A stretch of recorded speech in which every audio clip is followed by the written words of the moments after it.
Alright, I'm back in the greenhouse checking on some things. Looks like I'm gonna have to transplant radishes pretty soon. They're getting kind of big. But, I'm not quite sure how to do today's video. I think I'm gonna talk now. It's later on day 9 of the stay in place. And then I'll let you guys see the last 2 days with the chickens and stuff.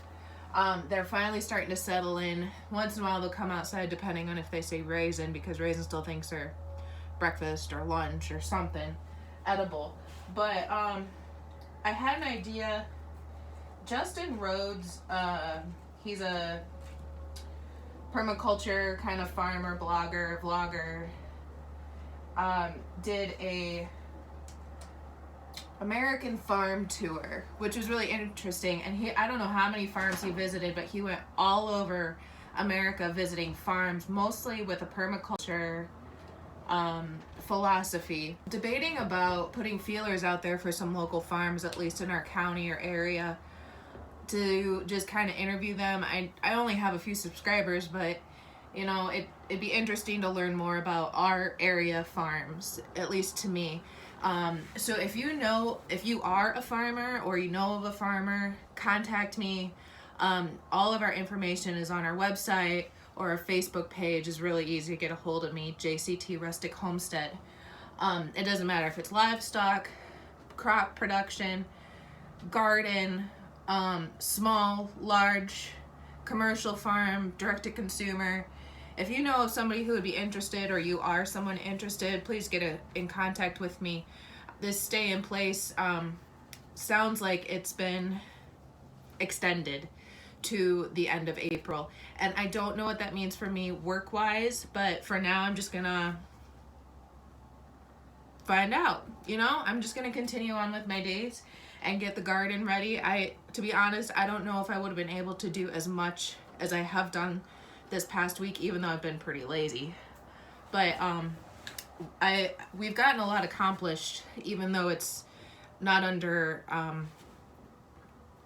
optimum circumstances. But I'm getting kind of excited about the concept of interviewing some other farmers if they'll let me. But I also want to put in a plug for us and our channel. Right now I have 12 subscribers, and I was like, oh my goodness, people subscribed.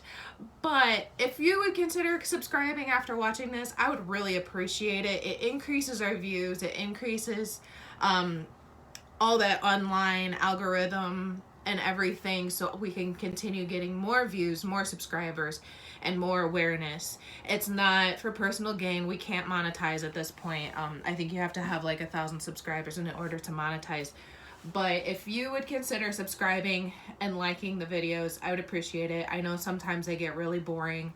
Colton says I go on too many tangents to keep it focused in 5 minutes or something, but I'm kind of a tangent, spastic-minded person anyway, so I think it works sometimes. And then eventually we'll get back to that one focused video, I think. But and let me know what you want to see, what you like, what you want to hear more about. But I just posted to our blog. I'm increasing a little bit the number of times I blog. Usually it's only like once a month because that's all I can handle. But with some extra free time, I'm blogging more. So if I notified our subscribers of the channel. I also emailed our newsletter email list, which, by the way, if you subscribe to our newsletter right now, you'll receive a free herb download, which I titled From Our Garden to Yours, and it's about some of the herbs that we are growing as well as how to use them. Like, I think I have a Italian herb recipe in there, so instead of buying that Italian herbs at the store, you can mix your own, especially if you have a different ratio you like. Or if you're growing your own, you can use them fresh, dried. There's also some herbal tea information in there. But again, a little shameless plug for us. If you could subscribe to the channel, which there should be a button for subscribe, like the video, which is usually thumbs up, or if you don't like the video, thumbs down, to each his own. And then check out our blog. Our website is jctrustichomestead.com. We also have a Facebook page, again, JCT Rustic Homestead. Yeah, that's my plug. consider subscribing to our channel and our newsletter if you want that free download. And here's what's happened the last couple days. Fire hanger use number 5. Gate safety latch. I don't know how good it's gonna hold, but it's another use. Good morning. Looks like you're all still here. Well, you're all still here and you're still alive. Wish you'd been eating more though. But you're starting to look a little brighter than yesterday. Hopefully the weather will warm back up a little bit. You don't look like you're too chilly, but I'm getting chilly.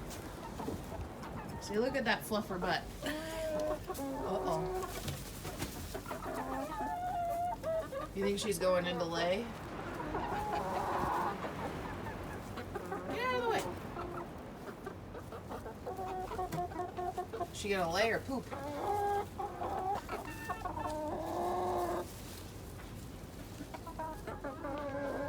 False alarm.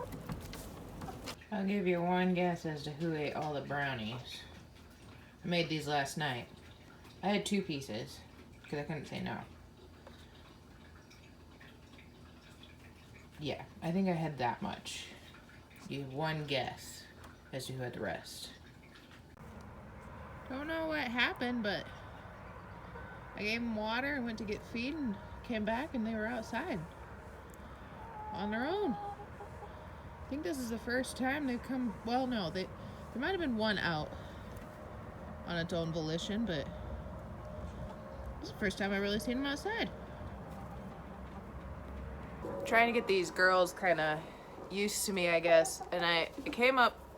We have some squirrel corn, basically. I don't know why it's even here, but I find it funny the amount of people I've seen husking corn, well, not even husking, going like one kernel at a time with their thumb, and it just makes me laugh.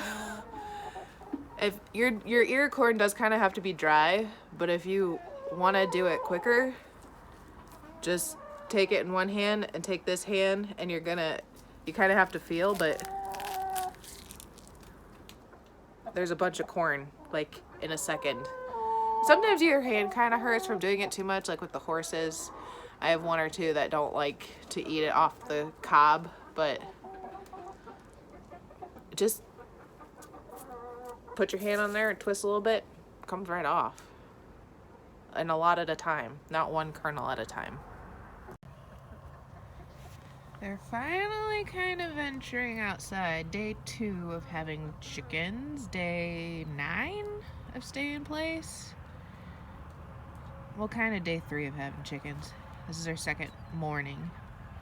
Raisin is still pretty sure they would be good for breakfast. But once we get 1 or 2 of the bold ones out, the rest seem to follow. So they're doing pretty good. They're getting really fluffy in their butts, like they're about ready to lay. So if you want to place your bets, post down in the comments when you think they're going to be laying. They're getting pretty fluffy back there. I don't know if this is my bold one or not. Might be. She's kind of a rebel. Might be what we have to call her.